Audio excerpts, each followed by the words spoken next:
Pria berusia 28 tahun, Karim Raharusun menjadi korban salah tangkap oknum kepolisian di Ambon. Tak hanya salah tangkap, diduga KR dianiaya oleh oknum polisi Aibda. Michael Tuhleru bersama sejumlah polisi lainnya.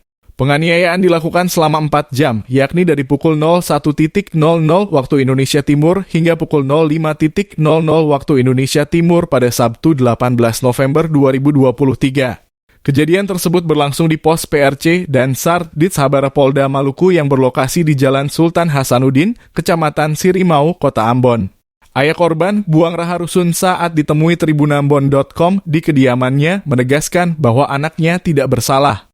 Pasalnya dari rekaman CCTV yang menjadi dasar penangkapan Karim tertanggal 16 November 2023. Sementara peristiwa pencurian terjadi pada 17 November 2023. Anak saya tidak bersalah. Kalau dari pengamatan CCTV, anak saya itu mondar-mandir di sini karena ini depan rumahnya.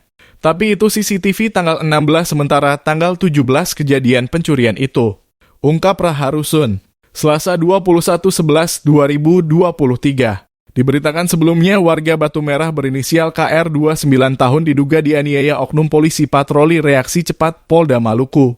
Kepada tribunambon.com, kuasa hukum pelapor Sunardianto mengatakan KR dianiaya oleh terlapor berinisial MT, oknum polisi berpangkat Aibda.